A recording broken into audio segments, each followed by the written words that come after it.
శ్రీ గురవే నమః. ఓం తత్సత్. ఇప్పుడు చెప్పబోయే అంశము ఇది నేడు అందరూ భయభ్రాంతులై ఒక రోగానికి ఇండ్లలో దొరుకోవాల్సి పని వచ్చింది.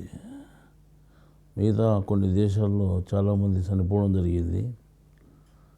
మిగతా కొన్ని దేశాల్లో చాలా పీడింపబడుతున్నాయి. ఇదంతా ప్రజలకు కొత్తగా వచ్చి ఇబ్బంది పెడుతుంది అనుకుంటున్నారు. కానీ దీని విషయం నేను 10 సంవత్సరాల క్రితమే చెప్పాను. నేను 10 సంవత్సరాల క్రితం చెప్పినటువంటి వీడియోలు కూడా మీకు పెడతాం, చూడండి.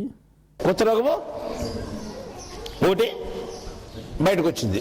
ఏ రోగము? ఏదో ఒకటి కొత్త పేరు పెడతాం దానికి. రోగం వస్తే కదా కొత్త పేరు పెట్టేది. ఇప్పుడు అట్లా వచ్చినాయి కొన్ని, అలా కొత్త పేరు పెట్టాం లేదా? పెట్టినాం. ఒకటి ఇప్పుడు మనం వదిలే ఇంకా కొత్త రోగం ఏదో వచ్చింది అనుకోండి, దాన్ని ఒక 6 నెలలు పరీక్ష చేసి కనుక్కున్నాం ఇదేదో కొత్తది అనుకున్నాం. ఇప్పుడు ఉండే రోగాలకు సంబంధం లేదు అని దాన్ని ఇది కొత్త రోగం అని తెలుసుకునేదానికి కనీసం 6 నెలలు టైం పట్టింది.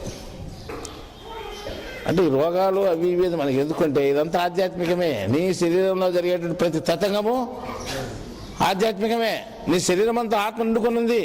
నీ శరీరంలో ప్రతి విషయాన్ని తెలుసుకోవడం అంతా ఆధ్యాత్మికమే. ఇది బయట ఏదో గుడి 4 టెంకాయలు 5 టెంకాయలు కొట్టొస్తే అది ఆధ్యాత్మికం కాదు, అది జ్ఞానం కాదు.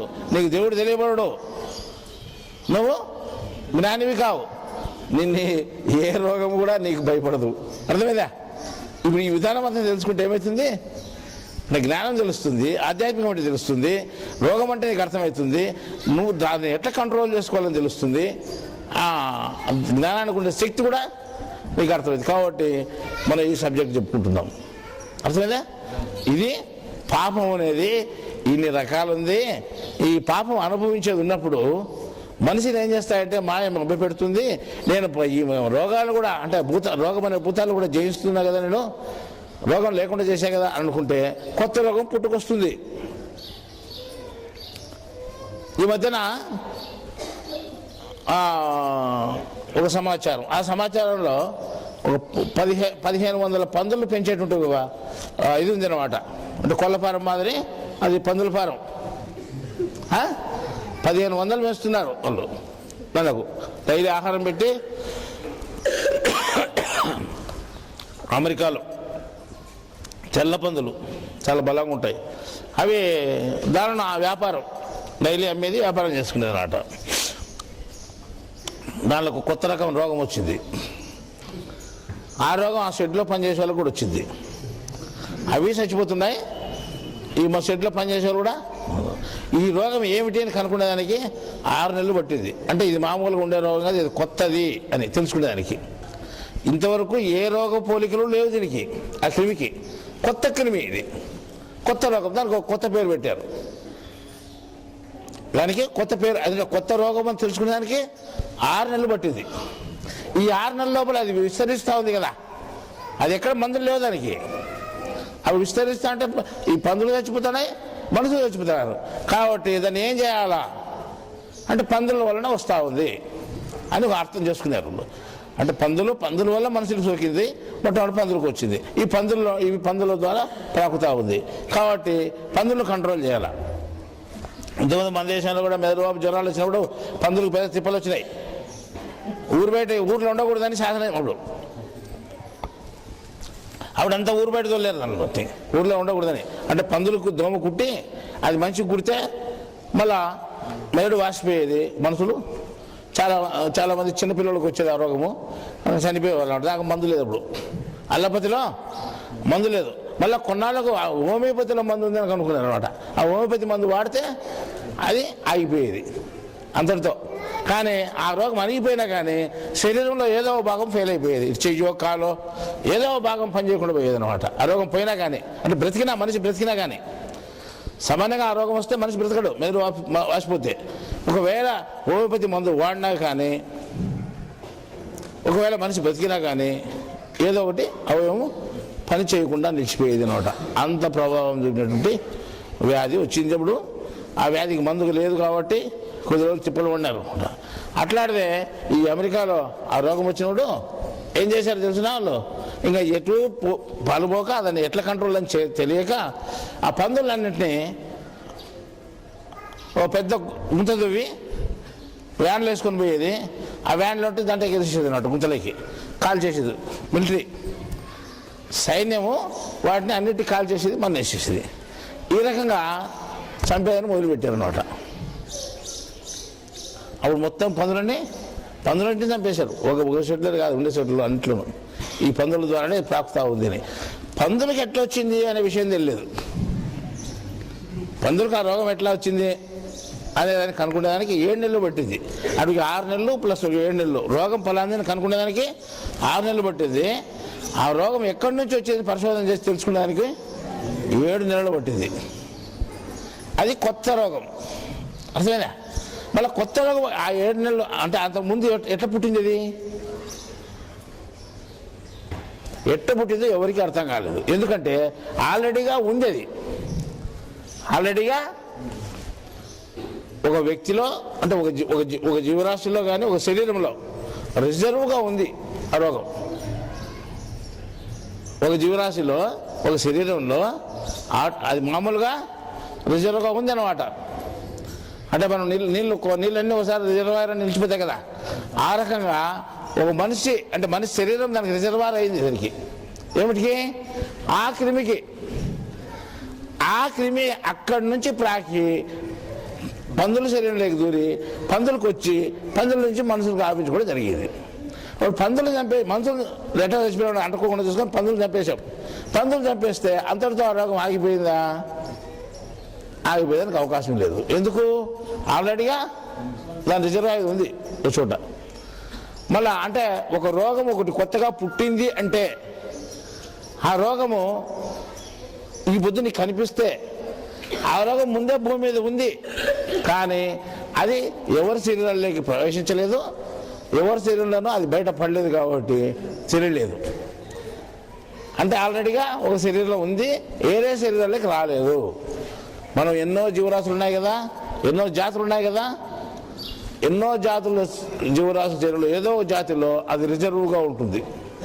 నీకు వచ్చిన కొత్త రోగం సైన్ ఫ్లూ అనేది ఈ మధ్య సైన్ ఫ్లూ కొత్తగా వచ్చింది కదా. ఈ సైన్ ఫ్లూ అనేది 100 సంవత్సరాల పూర్వమే ఉంది. అర్థమైందా? 100 సంవత్సరాల పూర్వం ఒక మనిషిలోనో ఒక జంతువులోనో ఆల్రెడీ ఉంది అది, కానీ బయటికి రాలేదు. 100 సంవత్సరాల పైన అది ఇప్పుడు బయటికి రావడము, ఏదో అంటుకోవడము, అంటుకున్నాక దాని రోగలక్షణాలు బయటపడము, అప్పుడు ఏదో కొత్త రోగం అనుకోవడము, దానికి ఒక పేరు పెట్టడం జరిగేది. దాని మందు మళ్ళా కనుక్కున్నారు అనుకో, ఇప్పుడు కనుక్కున్నారు లేదు తెలుసు. ఎయిడ్స్ రోగం ఉంది కదా, అది ఈ మధ్యన వచ్చిందంతా 30-40 ఏళ్ళ నుంచి అని అంటున్నారు.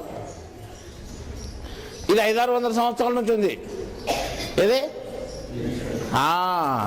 మనిషిలో ఆల్రెడీ ఉంది అది, కానీ ఒక మనిషిలో ఉండి అది ఉంటూ మామూలుగా అది ఎప్పుడో ఇంకో మనిషికి అంటే వేరే జాతి మనిషికి వచ్చి అంటుకున్నప్పుడు వారి ద్వారా ఇంకోరికి అంటుకోండి బయటకు వచ్చినప్పుడు ఇదేదో కొత్త రోగము అని దానికి ఒక పేరు పెట్టాం మనం. దానికి ఈ రోగం కనుక్కునేదానికి కొన్నాళ్ళు పట్టింది. కనుక్కున్న తర్వాత దానికి మందు ఇంతవరకు కనుక్కోలేదు అనుకుంటా, బహుశా కనుక్కోలేదు. దాని ఫోటో కూడా ఉంది, ఆ క్రిమి ఫోటో చాలా అందంగా ఉంటుంది. అది మీరు చూపించాను, చాలా అందంగా ఉంటుంది. అది మామూలుగా సన్ఫ్లవర్ ఉన్నట్టు ఉంటుంది. సన్ఫ్లవర్ ఎట్లుంటుందో సేమ్ అట్లే ఉంటుంది. మధ్యలో ఎట్లుంటుంది అంటే ఇట్లా ఒక 2 ఇట్లా ఒక 2 ఉంటుంది. తల కింద ఒక 2 మనం 2 రాస్తే ఎట్లుంటుందో నిలువుగా ఒక 2 ఉంటుంది. అట్లుంటుంది. మధ్యలో ఒక గుండ్రని ఆకారం ఉంటుంది. చాలా అందంగా ఉంటుంది చూసేదానికి. అటువంటిది ఆ క్రిమి. అర్థమైందా? మళ్ళా ఇది ఈ మధ్యన మన బయటపడితే ఇంతకుముందు లేదా అంటే కొన్ని 100 సంవత్సరాల పూర్వమే అది మనలో ఉంది. అది బయటకు వచ్చి విచ్చలవిడిగా ప్రాకినప్పుడు మనకు పలానా రోగం అని తెలిసింది.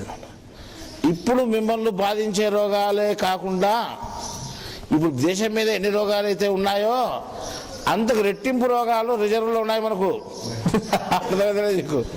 అంతకు రెట్టింపు రోగాలు మిమ్మల్ని ఎవడు కాపాడలేడు.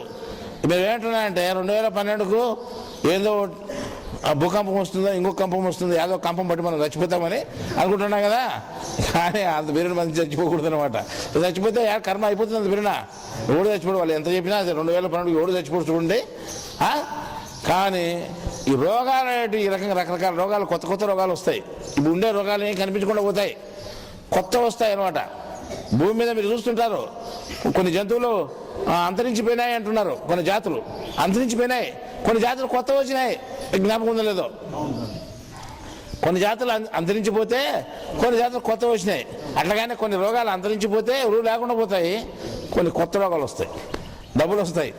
ఉండే రోగాలు ఎన్నైతే ఉన్నాయో దాని డబ్బులుగా రిజర్వ్లు ఉన్నాయి, అవన్నీ ఆల్రెడీ ఉన్నాయి. ఎప్పుడు సమయం చూసి మీ మీదకి దాడి చేసేదానికి ఉందన్నమాట. ఇప్పుడు నేను పందులకు వచ్చిన రోగాన్ని పందులన్నిటి గాలి చేసినారు కదా, లాస్ట్కు ఆ రోగం ఎక్కడి నుంచి వచ్చిందని కనుక్కున్నారు అనమాట. తల్ల కిందలుగా ఆలబడి శీఘ్రాలు ఉన్నాయి కదా మనకు, గబ్బిలాలు, పెద్ద గబ్బిలాలు అంటే ఆ రిజర్వ్గా ఉంది ఆ రోగం. అర్థమైందా? దాంట్లో అది ఎప్పుడైతే బయటకు వస్తుందో మొత్తం అందరికీ ప్రపంచవ్యాప్తంగా ఉచ్చరించుకుంటుంది. ప్రపంచవ్యాప్తంగా మనుషులకు వచ్చిందనుకో ఎక్కడ మందు లేదు దానికి. 4-5 రోజుల్లో మనిషి చనిపోతాడు. ఎన్ని రోజులు టైం దానికి? 4-5 రోజుల్లోనే. దానికి ఇంతవరకు మందే కనిపెట్టలేదు, మందు కనుక్కునేదానికి అవకాశం లేకుండా పోతుంది దానికి. ఎన్ని పరిశోధనలు చేసినా మందు కనుక్కునేదానికి అర్థం కాలేదన్నమాట. ఇట్లా అంటే ఒక జీవరాశిలోనే మనుషులందరినీ 4-5 రోజులు అంతం చేసేటువంటి భూతం ఒకటి ఉంది రెడీగా. నేను బయటకు వచ్చి మీకు అని చెప్తానంటుంది. నువ్వు పాపాలు చేస్తున్నావు కదా, చెయ్యి ఇష్టం వచ్చినట్టు, నిన్న 5 రోజుల్లో చంపేటువంటి శక్తి నాకు ఉంది అంటుంది అది. ఇంకా మిగతా రోగాలు ఉన్నాయి, మనం 10 రోజుల్లో చంపేటి ఉన్నాయి, 20 రోజుల్లో చంపేటి, 1 నెల రోజుల్లో చంపేటి ఉన్నాయి. కనీసం ఒకే రోజుల్లో చంపే రోగాలు కూడా ఉన్నాయని తెలుసుకొని ఇప్పటికైనా భయం పెట్టుకుందాం మనం. అంటే నేను అబద్ధం చెప్పలేదు, అర్థమైందా? ఇవన్నీ వాస్తవాలు, ఇవన్నీ వాస్తవాలు అన్నమాట. ఇంత రకంగా ఉంది కదా. కానీ ఇప్పుడు ఇదంతా ఏదో రోగం వస్తే ఏమైతే మనం చనిపోతాం కదా. ఇదంతా మధ్యలో చావుకు ముందుండేటువంటి పరిణామం ఇదంతా, అంటే మనం అనుభవించేటువంటి అనుభవాలన్నీ. కాబట్టి ప్రతి మనిషి జీవితానికి సంబంధించిన విషయం మీకు చెప్పేదంతా నీ నీ నీ శరీరంలో నువ్వు అనుభవించాలి విషయాలే చెప్తున్నా, కానీ ఏదో కథలు కారణాలు చెప్పడం లేదు ఇక్కడ. నీకు ఏదైనా చెప్పినా ఎప్పుడు చెప్పలేదు. అన్ని నీకు సంబంధించిన విషయాలు, మీ శరీరానికి సంబంధించిన, మీ ఆత్మకు సంబంధించిన విషయాలు, నీ అనుభవానికి సంబంధించిన విషయాలు చెప్తున్నాం. అదొకటి వాళ్ళ యాక్షన్, వాళ్ళు ఎట్లా మాట్లాడుతున్నారు, ఎట్లా తిరుగుతున్నారు. 24 కెమెరాలు పెట్టుకొని చూస్తున్నాం ప్రతి అడుగు. వాళ్ళు మాట్లాడి వాళ్ళు బావాలండి వాళ్ళ నుండి పెట్టి ఎవరికైనా చెప్పినట్టు కూడా సరైన పోయినాయి. అంటే వాళ్ళ అహంకారం అంతగా నిండుకుంది అనమాట లోపల గారు. ఈ రకంగా దేవుడు అనేది ఉంది. దేవుడు అనే భావం ఉండబట్టే నేను అక్కడ పోయినారు, అశ్వత్థానికి పోయి చూసుకొని వచ్చినారు. అక్కడ నేను ఆదివారం ఏదో పండగని. మళ్ళీ ఆ దేవుడు అనే భావం ఎట్లుంది చెప్పు? దేవుడిని దేవునిగా చూస్తున్నారా? లేదు. వాళ్ళ లెక్కలో ఏదో బొమ్మ. మనుషులు చెప్పేది మనిషి చెప్పేది జ్ఞానమే కాదు అసలుకు. జ్ఞానం అంటే దేవుడు కాదని, జ్ఞానంతో కూడుకున్నాడు దేవుడు అని మనం అంటాము. జ్ఞానం వల్ల దేవుడు తెలుస్తాడని మనం అంటాము. అసలు జ్ఞానంకు దేవునికి సంబంధం ఏమి? దేవుడు ఉన్నాడు, మనం మొక్కుడు అనుకున్నా, దేవుడు నిలబడుకున్నాడు అనుకున్నాడు, అంతే కదా. మనం కూర్చోవచ్చు, లేవచ్చు, ఏమైనా చేసి పొలాడచ్చు, దేవుడు నిలబడుకొని ఉంటాడు, మనం మొక్కోవాలి. జ్ఞానంగా ఏం సంబంధం లేదు. అదే అన్నమాట ఇప్పుడు పరిస్థితి. అంటే ఇప్పుడు నేను ఇంతకుముందు దయాలయ దర్శనం రాసి ఇప్పుడు సుమారుగా 5 ఏళ్ళు 6 ఏళ్ళు అవుతుంది అనమాట బహుశా. 5 ఏళ్ళు 2008లో రాసిన బహుశా 2008లో 6 ఏళ్ళు అవుతుంది. 6 ఏళ్ళ కింద చెప్పినాము. దాంట్లో రాసినాము చిన్న ముక్క. ప్రపంచ జనాభా 700 కోట్ల వరకు వస్తుంది. 800 కోట్లకు బహుశా పోదు. 700 కోట్లకు వస్తే ఆ పాపం దండి పెరిగిపోతుంది వాటికే.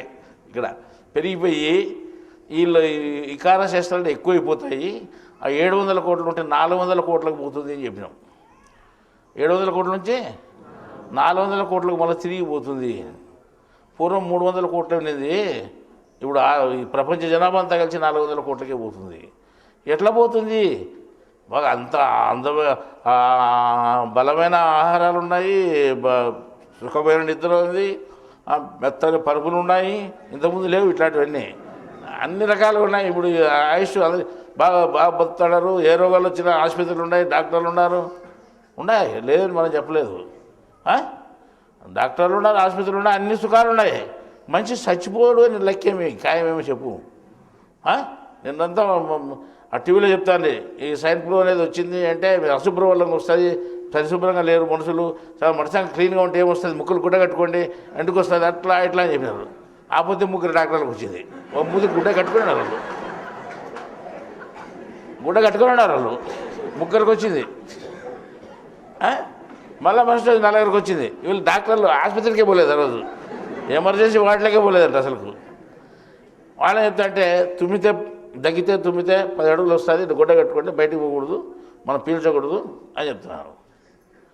తుమ్మితే 9 అడుగులు 10 అడుగులు పోతుంది, ఏది క్రిమి, అది పీల్చుకునేది వస్తుంది. కాబట్టి అది బయట తిరగద్దండి, ఎవరు గుడ్డలు కట్టుకోండి అని చెప్పినారు. సరే, హైదరాబాద్లో తుమ్మితే అనంతపురం జిల్లాలో ఎట్లొచ్చింది? ఇప్పుడు ఎట్లొచ్చిందో సరేలే. ఎవడో బస్సులో వచ్చినాడు, దాంట్లో లక్షణాలు ఉండేవాడు, ఇటుకి వచ్చింది అని అనుకునేదానికి అది బస్సు కనెక్షన్ లేదు, మారుమూల పల్లెట్లో వచ్చింది. అది హైదరాబాద్ నుంచి వచ్చేవాడు లేడు ఆ ఊరికి, ఇక్కడి నుంచి పోయేవాడు లేడు, కానీ మారుమూల వచ్చింది పల్లెలో. ఎట్లా వచ్చింది? నేను చెప్పినా అది పెద్ద మారి, అది మహాశక్తి, అది ఏమనుకున్నా చేస్తుంది అని ఇంతకుముందే చెప్పాను. ఇంతకుముందు ఒక తూరు మీటింగ్లో చెప్పాము, కొన్ని 100 రోగాలు రిజర్వేషన్లు ఉన్నాయి మీకు, మందులు లేవు దానిలకు, అవి ఎప్పుడు వస్తాయి ఇష్టం వచ్చినట్టు చంపేస్తాడు మిమ్మల్ని అని. మమ్మల్ని ఎవరేం చేస్తారులే అని ధీమాతో ఉన్నారన్నమాట. ఎవరేం చేస్తారని ధీమాతో భయం లేకుండా ప్రవర్తిస్తున్నారు. అంటే భయం ఉంది, మాకు దేవుడు అంటే భయం లేదు, ఉంది దేవుడు అంటే భయం. నీకు ఆ దేవుడు అంటేను, ఏ దేవుడు అంటే? మేము దేవుడు అంటే అంటున్నాం. దేవుడు అంటే ఎవడో వాడు అనుకునేవాడు దేవుడు, వాడు ఎవడైతే అనుకున్నాడో వాడే దేవుడు. నేను ఇంట్లో ఫోటో పెట్టి డైలీ మొక్కుతాడా, నేను దాని భక్తి లేదంటే అది దేవుడా? ఇప్పుడు దేవుడు అనేవాడు ఒకడు ఉన్నాడు, ఎవడో దేవుడు అని తెలియకుండా నువ్వు ఇష్టం వచ్చినట్టు చేస్తున్నాను. ఎవడు దేవుడు అని తెలియకుండా నీకు తెలిసినోడే దేవుడు అనుకుంటే ఎట్లా అవుతుంది? నీకు తెలిసినోడు మోసగాడు కావచ్చు, ఇంకొకడు కాబట్టి ఇంకోటి కావచ్చు. దేశమంతా మోసమే అని చెప్పాము ఇంతకుముందు. దేశమంతా మోసం, ప్రతి ఒక్క చోట మోసాలతో కూడుకుని. దేవుడు అనేవాడు ప్రత్యేకమైనటువంటి వాడు, రూపము లేదు, పేరు లేదు, క్రియ లేదు అని చెప్పాం. నామరూప క్రియ లేనటువంటి వాడు దేవుడు. అయితే నువ్వు ఆ దేవుడిని నమ్ముకున్నావా? ఆ దేవుని గుర్తించినావా? ఆ దేవుని మీద నీ భక్తి ఉందా? లేదు. నామము, రూపము, క్రియ అన్నీ ఉండే దేవుని మీద ఉంది నీకు. అన్నీ ఉండే వాడు ఎవడైతే ఉన్నాడో, ఒక ఆకారం కలిగినటువంటి వాడు ఎవడైతే ఉన్నాడో, ఒక పేరు ఉండేవాడు ఎవడైతే ఉన్నాడో, వాడిని పెట్టుకుని నువ్వు దేవుడు అనుకుంటున్నావు. కానీ అది దేవుడా? అతను దేవుడా? నువ్వు అనుకున్నావు దేవుడు, అతను దేవుడు కాదు. వాస్తవంగా దేవుడు ఎవరు? రూపము లేదు ఆయనకు, ఆయన చూసేదానికి ఎవరికి వీలు కాదు. ఆయన ఎట్లుంటాడో ఎవరికి తెలియదు. నేను ఒక పూర్వం 30 ఏళ్ళ కింద వాక్యాన్ని రాశాం. దాంట్లో యోగులు కానీ, జ్ఞానులు కానీ, ఇంకా పెద్దోళ్ళు కానీ, ఎంత పెద్దోళ్ళని పేరు పొందిన వాళ్ళు కానీ దేవుని ఎవడు చూడలేదు అని చెప్పినాం. దేవుని జ్ఞానం తెలుసుకోవచ్చు కానీ దేవుని ఎవడు చూడలేదు. మళ్ళీ దేవుడిని చూడలేదంటే దేవుని చూడాలనుకున్నాం ఏమంటే, నువ్వు చూడాలనుకుంటే నువ్వు అది అడియాస అవుతుంది కానీ నువ్వు చూడలేవు. ఎందుకంటే దేవునికి రూపం ఉంటే కదా నువ్వు చూసేది, చూడలేవు.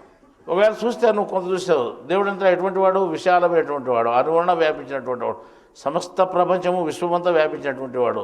అట్లా నువ్వు ఎట్లా చూస్తావు? నువ్వు ఉండేది ఇంత, అంత పెద్ద ఎట్లా చూస్తావు? ఇవాళ చూస్తే నీ ముందు ఉండదని చూడవచ్చు, ఇంకా అంత మిగతాదంతా చూడలేవు. కాబట్టి దేవుడిని ఎవడూ చూడలేడు.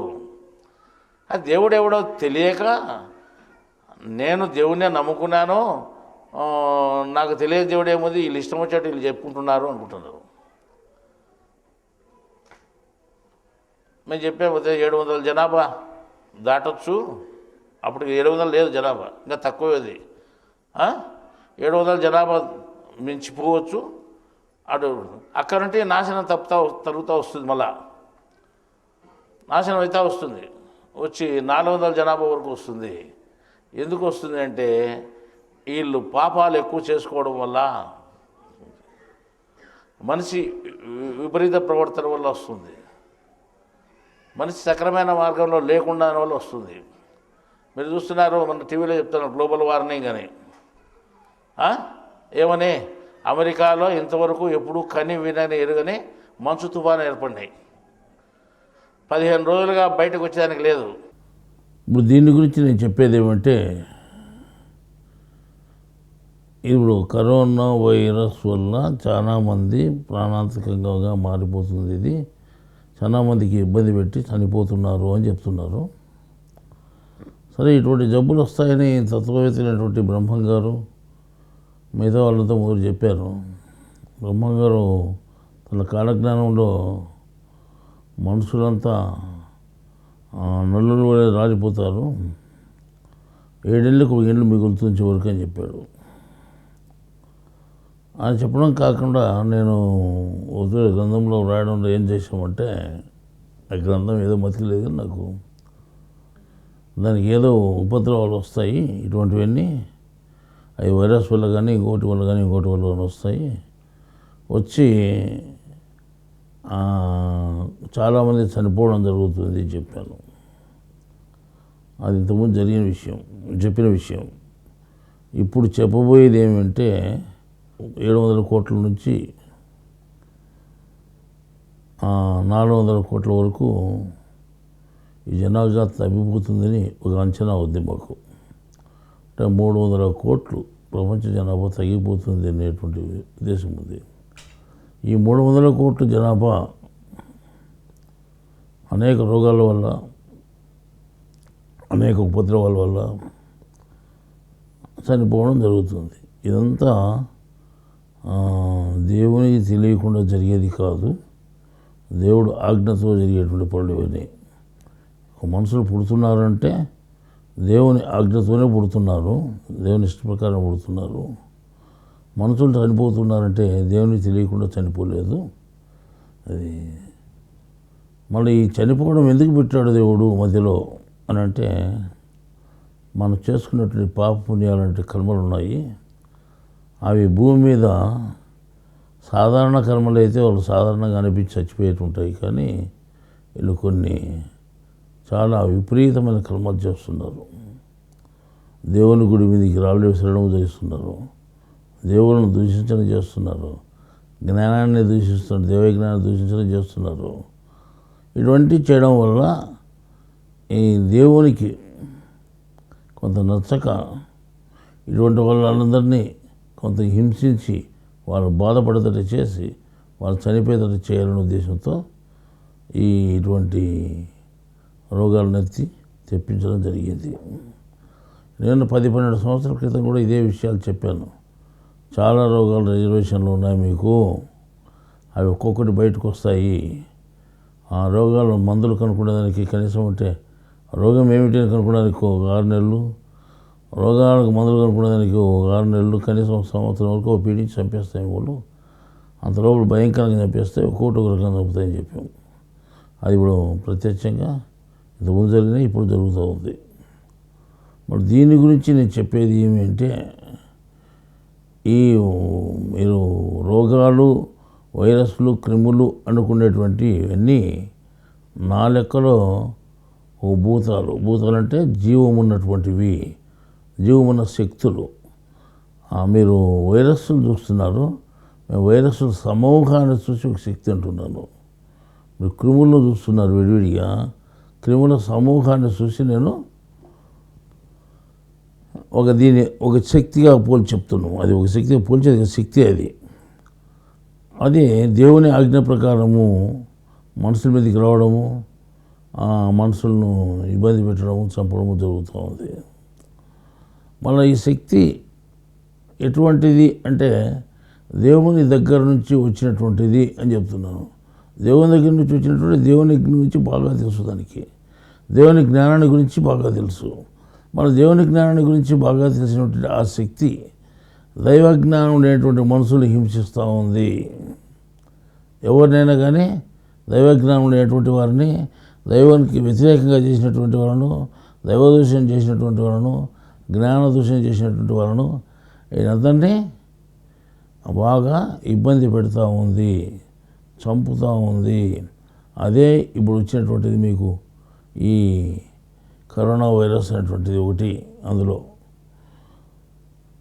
మనం ఈ రకంగా చేసేటప్పుడు అది జ్ఞానం తెలిసిందై దేవుని ఆజ్ఞ ప్రకారం నడుచుకునేటప్పుడు ఇక్కడ జ్ఞానులుగా ఎవరైతే ఉన్నారో భూమి మీద వాళ్ళ జోలికి ఏమాత్రం రాదు.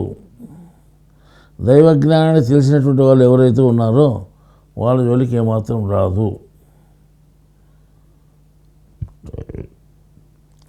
నేనేం చెప్తున్నా అంటే వచ్చిన శక్తికి మారి అంటున్నారు మీరే. మారి అంటే మరణింపజేసేది చోటు దీన్ని మహమ్మారి అంటున్నారు మీరే అంటున్నారు. అది గొప్ప శక్తి అని మళ్ళా అట్లా చెప్పినప్పుడు దానికి మనలాగే జీవం ఉంది, మనలాగే జ్ఞానం ఉంది. ఆ జ్ఞానం దైవజ్ఞానం, సంపూర్ణమైన దైవజ్ఞానం. అది ప్రపంచంలో ఎవరైనా అటువంటి జ్ఞానం కలిగినన్నారా అని అంటే దైవజ్ఞానం కలిగిన వాళ్ళు ఎవరైనా అటువంటి వాళ్ళని చెప్పొచ్చు. కానీ దైవజ్ఞానం ఎవరికి కలిగింది అని మనం విచారిస్తే దైవజ్ఞానం, సంపూర్ణ దైవజ్ఞానం ఎవరికి లేదు అని చెప్తున్నాం. అది లేకపోవడం వల్ల దానికి వ్యతిరేకులుగానే కనిపిస్తుంది కానీ మంచివాళ్ళుగా కనిపించడం లేదు. ఎందుకు వల్ల దైవజ్ఞానం లేదు కదా. దైవజ్ఞానం ఎవరిలో అయితే ఉందో వీడు మావాడు, మా జ్ఞాని, మా దైవ జ్ఞాని అనుకుంటుంది. అంటే అందువల్ల వాళ్ళని ఎటువంటి హింస చేయదు, వాళ్ళని ఎటువంటి బాధించదు.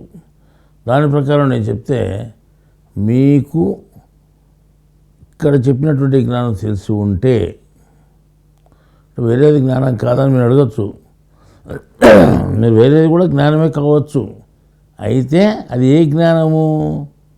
అది బయట దేవతలకు సంబంధించిన జ్ఞానం ఉంటుంది, ఆత్మజ్ఞానం ఉండదు. మీరు కానీ కొంతమంది పెద్ద కొంతమంది పండితులు, గురువులు వీళ్ళంతా కలిసి మేము ఆత్మవేత్తలము అని కొంతమంది అనుకుంటారు, ఆధ్యాత్మికవేత్తలము అని కొంతమంది అంటున్నారు. ఇవన్నీ ఏమీ లేదు. కానీ వాళ్ళు ఎంత పెద్ద ఆధ్యాత్మికవేత్తలు పేరు పెట్టుకున్నా వాళ్ళు బయట దేవతను పూజ చేసేవాళ్ళు కానీ అంతర్ముఖంగా ఉండే ఆత్మను వాళ్ళు ఆరాధించడం లేదు. అంతర్ముఖంగా ఆత్మ ఉందని కూడా తెలియదు చాలా మందికి. అటువంటిప్పుడు వాళ్ళు ఎంత పెద్ద ఆధ్యాత్మికవేత్తలను పేరు పెట్టుకున్నా వాళ్ళను కూడా వదలదు. వాస్తవంగా ఆత్మ పరమాత్మ విషయం తెలిసినటువంటి వాళ్ళనే అది జాగ్రత్తగా గౌరవిస్తుంది కానీ ఎటువంటి వాళ్ళను గౌరవించదు, వదిలిపెట్టదు. అందువల్ల నేడు మనకు ఏ ప్రమాదము లేదు దానివల్ల. ఎందుకంటే దానికి ఏ జ్ఞానం తెలుసునో మనకు అదే జ్ఞానం తెలుసు. మనల్ని చూసి వాళ్ళు సంతోషపడతారు, వాళ్ళని చూసి కూడా మనం సంతోషపడుతున్నాం. అంటే పలానా వాళ్ళని తెలుసు కదా మనకు, వాళ్ళు మంచి పని చేయని వచ్చారు, చెడు పని చేయని రాలేదు.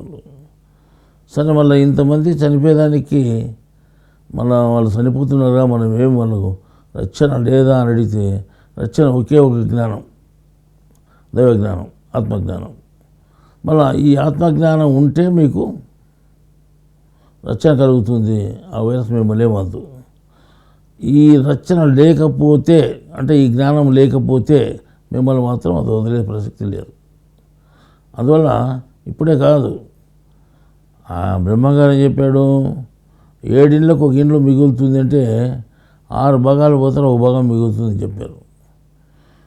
ఆయన ఇంకా ఎక్కువ చెప్పాడు. నేనేం చెప్పానంటే కనీసం 90 ఏళ్ళ కాలంలో ఇప్పటి నుండి 90 ఏళ్ళ వ్యవధిలో ఈ 400 కోట్ల మంది మిగులుతారు, 300 కోట్ల మంది పోతారని చెప్పాను నేను.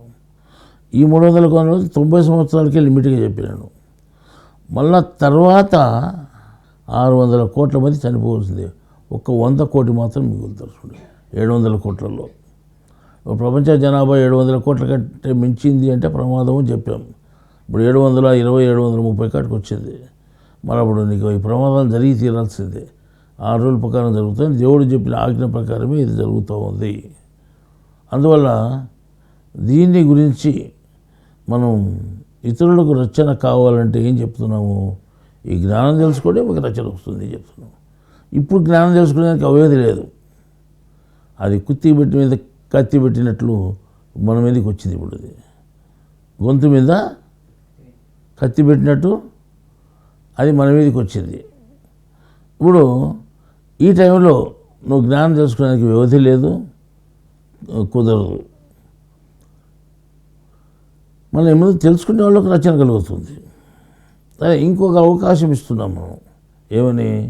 ఇక్కడ రచింపబడినటువంటి గ్రంథాలు 100 ఏవైతే ఉన్నాయో ఆ 100లో ఒక్క బుక్ మీ ఇంట్లో ఉన్నా కూడా అది మీకు రచన కలుగజేస్తుంది.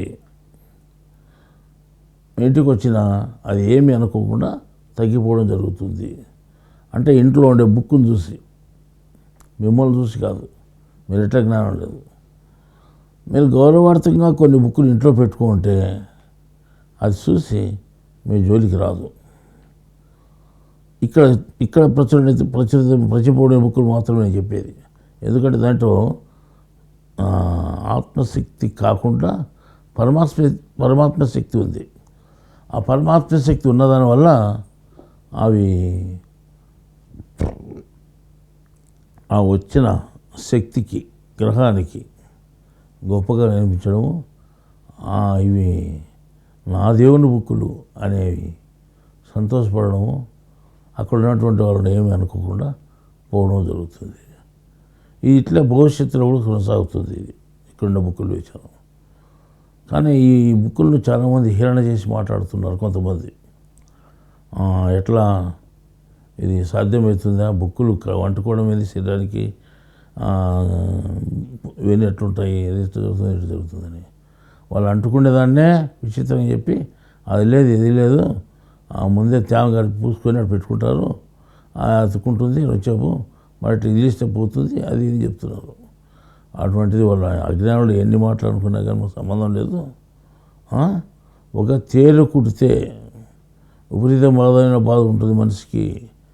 ఆ బాధ ఉన్నప్పుడు ఈ పుస్తకం పెడితే, ఈ గ్రంథం పెడితే ఆ బాధ అంతా 2-3 నిమిషాల్లో పోవడం జరుగుతుంది. ఆ శక్తి ఉంటే కదా జరిగేది. ఇవన్నీ తెలియకుండానే మాట్లాడుతుంటారు. ఈ జ్ఞానం తెలియదు, మన బుక్కుల యొక్క విషయం తెలియదు, మనం చెప్పినటువంటి జ్ఞానం వినరు, వాళ్ళు మాట్లాడుతుంటారు. అటువంటి వాళ్ళని ఏమాత్రం వదిలిపెడుతుంది. తర్వాత ఈ గ్రంథంలో ఉండేటువంటి విషయాన్ని చూడకుండానే గ్రంథాలను హీనంగా మాట్లాడడం కానీ చేస్తే వాళ్ళని కూడా గుర్తుపెట్టుకుంటుంది వచ్చిన వైరస్. అర్థమైందా? ఈ ప్రాంతంలోకి వచ్చింది అంటే ఇటువంటి వాళ్ళని గుర్తుపెట్టుకొని అందరి లాస్ట్ పంపిస్తుంది. ఈ విధానం మనం తెలియకపోతే చాలా ఇబ్బంది పడేటువంటి అవసరం ఉంది. అటువంటి ఇబ్బంది నుండి బయటపడాలి అంటే ఈ బుక్కులే మీకు రచన అని చెప్తున్నాను. ఈ కరోనా వైరస్ అనేది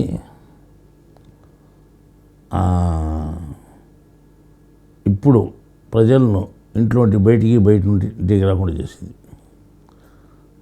వాళ్ళందరినీ పోలీసు వాళ్ళు కూడా రావద్దని చెప్తున్నారు, గవర్నమెంట్ రావద్దని చెప్తుంది. ఒకప్పుడు మనకు మన ఆశ్రమం మీద గలాట చేసి మనల్ని కూడా ఇంట్లో బయటికి రావద్దని చెప్పినారు. సేమ్ అదే పరిస్థితి అందరికీ వచ్చింది, మనకు వచ్చిన పరిస్థితి. తర్వాత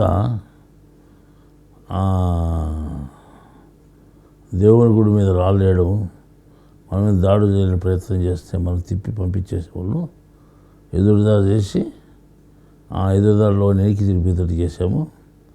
ఆ దేవుడు మన వైపు ఉన్నాడు కాబట్టి అది జరిగింది. ఇటువంటి పాపాలను చేస్తున్నారు కాబట్టి ఇటువంటి రోగాలు వస్తాయని నేను దాడి జరిగిన తర్వాత కూడా చెప్పాను. దేవుడు మిమ్మల్ని వదిలిపెట్టడు, రకరకాలుగా హింసిస్తాడు అని చెప్పి. జరగాలి కదా మనం అవన్నీ. ఒకటి మొదలుపెట్టినా జరుగుతున్నాయి. ఇంకొక విషయం ఏమంటే, నాకు జ్యోతిష్ శాస్త్రం తెలుసు, కానీ కొందరికి ఏమాత్రం తెలియదు. నాకు జ్యోతిష్ శాస్త్రం తెలుసు అని విషయం చాలామందికి తెలియదు. నేను జ్యోతిష్ శాస్త్రం రాశాను, గ్రంథం ఉంది, దాంట్లో ఎన్నో కొత్త విషయాలు ఉన్నాయి. ఆ కొత్త విషయాలు ఇట్లున్నాయని తెలియనటువంటి వాళ్ళు ఏం చేస్తారంటే, కొంతమంది జ్యోతిష్యులు, మేము పెద్ద జ్యోతిష పండితులను పేరు పెట్టుకున్నారు కూడా మనం విమర్శించడం జరుగుతూ ఉంది. మీ జ్యోతిష్యం వల్ల ఈ ఉపద్రవాలు వస్తాయని ఎందుకు చెప్పలేదు ముందే? జ్యోతిష్యం అంటే ముందు తెలుసుకునే విధానం కదా. మళ్ళీ మేము డిసెంబర్లోనే చెప్పగలిగినాము, డిసెంబర్ కంటే ముందే ఇటువంటివన్నీ డిసెంబర్ 26 తేదీ నుంచి మొదలవుతాయి, డిసెంబర్ 26 నుంచి జనవరి 26కు మొదలైనవన్నీ కొన్ని రోజులు గందరగోళం చేస్తాయని చెప్పాం. స్టేట్లోనే కాదు, దేశంలోనే కాదు, ప్రపంచంలో కూడా గందరగోళం అవుతుందని చెప్పాం. మళ్ళీ స్టేట్లో ఏం జరిగింది? ఈ అమరావతి మార్పు అని జరిగి వాటి వల్ల అంతా గందరగోళమై ప్రజలంతా బయటకు వచ్చి కొట్టాడేది, ఇది ధర్నాలు చేసి ఇవన్నీ ఇది వచ్చేది పెద్ద ఇబ్బంది, ఇది గందరగోళమై స్టేట్లో. ఇంకా కేంద్రంలో ఏమైంది? వాళ్ళ పౌరసత్వాన్ని గురించి చెప్పినప్పుడు దాని గురించి కూడా కొంత అంత మనసు అంతా బయటికి రావడము, గందరగోళం కొన్ని రోజులుగా జరిగింది. ఇప్పటికీ ఉన్నాయి సమస్యలు. అప్పుడే డిసెంబర్లోనే మొదలైనటువంటి ఈ కరోనా కూడా మొదలైంది ఇట్లే. ఇవి స్టేట్లోనూ కేంద్రంలో జరిగితే ప్రపంచంలో కరోనా వైరస్ మొదలైంది ఇక్కడ పక్కన చైనా దేశంలో. అక్కడ మొదలై అది ఇప్పుడు మొత్తం ప్రపంచ దేశాలన్నీ ఒక 10 దేశాలు మాత్రం విడిచిపెట్టి మొత్తం 180 చిల్లర దేశాలు ఇప్పుడు అంటుకుంది.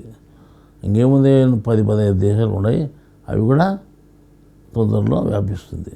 ప్రపంచవ్యాప్తంగా వ్యాపించినటువంటి వ్యాధిని ఇది పేరు తెచ్చుకుంది. వ్యాపించడమే కాదు, చాలామందిని చంపేసింది. ఇటలీలో చాలామంది చనిపోతున్నారని చెప్తున్నారు, చైనాలో కూడా చాలామంది చనిపోయారని చెప్తున్నారు, ఇరాన్లో కూడా ఇదే పరిస్థితి అని చెప్తున్నారు. మళ్ళీ ఈ దేశాలన్నీ ఇబ్బంది పడుతున్నాయి. మళ్ళీ ఈ దేశాలన్నీ ఇబ్బంది పడితే ఇప్పుడు మీరేదో చెప్పేది, పాపం చేసిన వాళ్ళు ఇక్కడే ఉండేది అక్కడ ఎందుకు ఉంటారు, మన వాళ్ళకేంది ఇబ్బంది ఏంది అని చెప్పచ్చు. మీలాంటి వాళ్ళు, మీరు ఆ గుణం ఉన్న వాళ్ళు ప్రపంచం అంతా ఉంటారు, వాళ్ళదైన పాపం వాళ్ళు చేస్తుంటారు, మీరు చేసింటే వాళ్ళు కూడా ఏదో ఒకటి చేసింటారు, అందుకని వాళ్ళకు కూడా ఇవి వచ్చినాయి తిప్పులు అని. ఊరికనే ఏది రాదు, దేవుడు ఏమాత్రం లెక్కాచారం లేకుండా పంపేయడు. అన్ని లెక్కాచారాలు వేసి దేవుడు పంపిస్తాడు. అన్ని లెక్కాచారాలు వేసి మీకు ఇది రాసి పెట్టాడు. ఏముంది, పోతా కింద పడిపోతున్నారు, దూలు రాలినప్పుడు రాలిపోతున్నారు. అవి మందు పెడితే నల్లలు ఏం చేస్తాయంటే పురుగు ఉండేటివి, పొడి చల్లితే ఆ పొడి వాసనకో పొడి తినో మళ్ళీ అవి ఏం చేస్తే పైకి గోడ మీదకి అక్కడి కింద పడి చచ్చిపోయేటి. అట్లా నల్లు రాలిపోయినట్టు రాలిపోతున్నారు, ఉన్నట్టుండి ఎక్కడంటే అక్కడ బజార్లు పడిపోతున్నారు, ఇంట్లో కూడా కాదు. ఈ విధంగా పోతూ ఉండగా మిగిలిన వాళ్ళు కొంతమంది ఆ శవాలను ఎత్తివేసేటువంటి వాళ్ళు కూడా లేకుండా పోయింది. మళ్ళీ ఇటువంటి పరిస్థితి వస్తుంది అని మేము ముందే చెప్పినామంటున్నాం కదా. ఎవరికి చెప్పినావు నువ్వు అని అడగవచ్చు మీరు. మీకు ఏముంది ఆధారం మీరు చెప్పినట్టు, అన్నీ జరిగినప్పుడు మీరు చెప్పినాము అంటున్నారు అనుకోవచ్చు.